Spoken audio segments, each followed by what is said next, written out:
Hello student, success coaching classes में आपका स्वागत है। तो आज हम लोग डिस्कस करने वाले हैं क्लास 12 का हिस्ट्री, जो आपका एग्जाम 14 फरवरी को होने वाला है। तो इसमें हम लोग बताने वाले हैं 5 नंबर वाला वेरी इंपॉर्टेंट, जो आपको जेक बोर्ड के द्वारा क्वेश्चन पूछा गया है। ये वीडियो आपका रामबाण साबित होने वाला है, क्योंकि बहुत मोस्ट इंपॉर्टेंट क्वेश्चन आपके लिए लेकर आए हैं। तो चलिए हम लोग वीडियो को स्टार्ट करते हैं। वीडियो को इसकी बिल्कुल भी मत करिएगा। तो चलिए हम लोग वीडियो को स्टार्ट करते हैं। सबसे पहला सवाल यहाँ पर क्या बोल रहा है, वर्धमान महावीर का प्रारंभिक जीवन और शिक्षाएं क्या है। Very important question. या तो ये क्वेश्चन इस टाइप से भी पूछ सकता है, महावीर का जन्म और शिक्षा या जीवनी के बारे में अगर पूछेगा तो आपको यही आंसर लिख देना है। तो चलिए हम लोग स्टार्ट करते हैं। देखिए, सबसे पहले लिखिएगा, जैन धर्म के 24वें तीर्थंकर वर्धमान थे। ऑब्जेक्टिव में भी आपका काम आएगा। जैन धर्म के 24वें तीर्थंकर वर्धमान थे। महावीर का जो जन्म हुआ था कहाँ पे हुआ था, तो कुंडलग्राम बिहार में राजा सिद्धार्थ और रानी त्रिशला के यहाँ हुआ था। ध्यान रखिएगा, वेरी इंपॉर्टेंट लाइन है। उसके बाद आपको क्या लिखना है, उसका जो प्रारंभिक जीवन था विलासिता से भरा था। क्या था उसका प्रारंभिक जीवन? विलासिता से भरा था। लेकिन वे स्वभाव से आध्यात्मिक थे। कौन सा था? स्वभाव से आध्यात्मिक थे। और ज्ञान की खोज में, क्या बोल रहा है, ज्ञान की खोज में 30 वर्ष की आयु में घर छोड़ दिया था। ज्ञान की खोज में 30 वर्ष की आयु में घर छोड़ दिया था। 12 वर्ष की गहन तपस्या के बाद, कठोर तपस्या के बाद उन्होंने केवल ज्ञान प्राप्त किया। क्या किया? केवल ज्ञान प्राप्त किया। उनकी जो शिक्षाएं जो है तीन रत्नों सही आस्था, सही ज्ञान, सही आचरण और 5 व्रतों पर केंद्रित थी, जिनमें अहिंसा, सत्य, आस्ते, चोरी न करना, अहिंसा और सत्य, ब्रह्मचर्य और अपरिग्रह शामिल है। तो इस टाइप से आपको उसका पूरा जीवनी लिख देना, और भी आप बढ़ा के लिख सकते हैं। ठीक है, आगे हम लोग नेक्स्ट सवाल देखते हैं। भक्ति आंदोलन के प्रभाव के बारे में बताइए। भक्ति आंदोलन का क्या क्या प्रभाव? तो लिखेंगे, भक्ति आंदोलन ने कठोर जाति, क्या बोल रहा है, भक्ति आंदोलन ने कठोर जाति और कर्मकांड बाधाओं पर पार करते हुए, कर्मकांड बाधाओं को पार करते हुए व्यक्तिगत ईश्वर के प्रति, क्या बोल रहा है, व्यक्तिगत ईश्वर के प्रति भक्ति को मोक्ष का प्राथमिक मार्ग बताकर भारतीय समाज को महत्वपूर्ण रूप से रूपांतरित किया। उसके बाद लिखेंगे, इसने धर्म को लोकतांत्रिकरण किया। इसमें धर्म को क्या किया? लोकतांत्रिकरण किया, जिससे यह आम लोगों के लिए उनकी सामाजिक स्थिति या लिंग की परवाह किए बिना सुलभ हो गया। यह आंदोलन के कारण क्षेत्रीय भाषाओं और साहित्य का पुनरुत्थान हुआ, जिससे पूरे भारत में भावनात्मक एकता और संस्कृति संश्लेषण को बढ़ावा मिला। नेक्स्ट सवाल देखिए, क्या बोल रहा है, अकबर की धार्मिक नीति, जो वेरी इंपॉर्टेंट है, मोस्ट रिपीटेड सवाल है। तो अकबर की जो धार्मिक नीति है, जो सामान्यवाद और सहिष्णुता के कारण जानी जाती थी। इसका उद्देश्य था कि विभिन्न धार्मिक जो समूहों के बीच सद्भाव को बढ़ाया जाए, सद्भाव को बढ़ावा देकर अपने साम्राज्य को मजबूत किया जाए।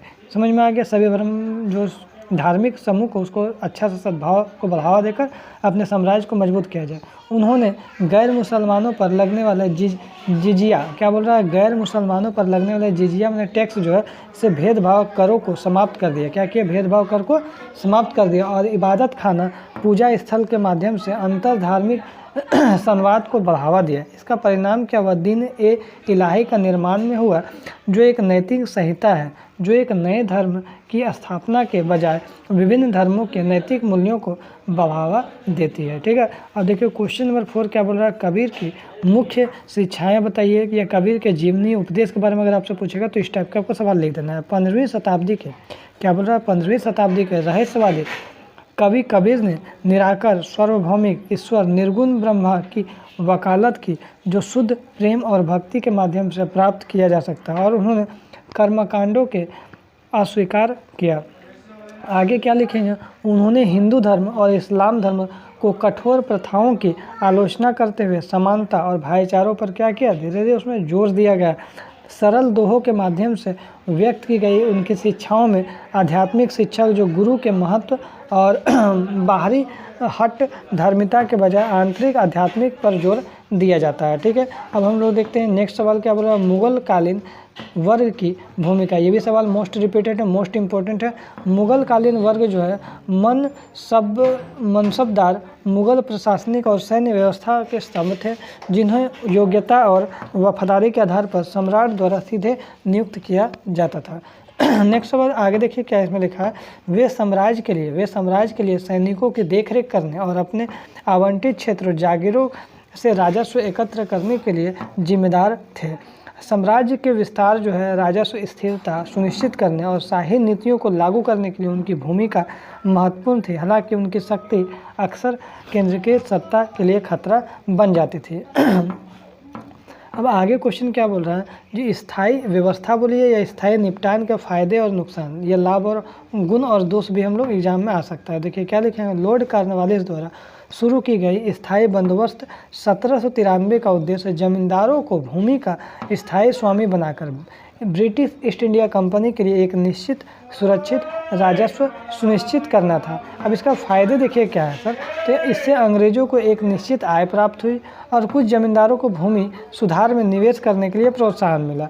अगर नकारात्मक पक्ष देखिएगा तो इसके अलावा किराएदारों का गंभीर शोषण हुआ, जिन्होंने अपने पारंपरिक अधिकार खो दिए गए, जबकि निश्चित राजस्व समय के अक्सर पर्याप्त हो गया, जिसके कारण कई जमींदारों को भुगतान करने में असमर्थता के कारण अपनी ज़मीनें खोनी पड़ी।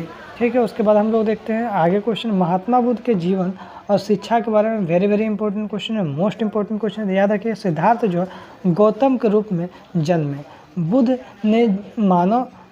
ने मानव पीड़ा के कारण उसको समझने के लिए विलासितापूर्ण जीवन त्यागने के बाद बोधि वृक्ष के नीचे ज्ञान का प्राप्त हुआ, बोध वृक्ष के नीचे ज्ञान का प्राप्त हुआ। ठीक है, उसके बाद लिखेंगे उनकी शिक्षाएं जो है 4 आर्य सत्यों, दुख का अस्तित्व है।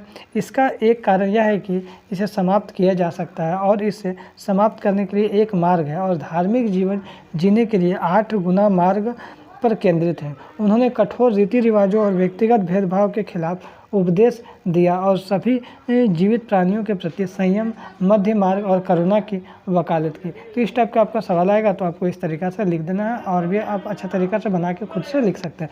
तो यदि हमारा वीडियो आपको अच्छा लगे तो लाइक शेयर और सब्सक्राइब जरूर करें। फिर मिलते हैं हम लोग नेक्स्ट वीडियो में। Thank you so much.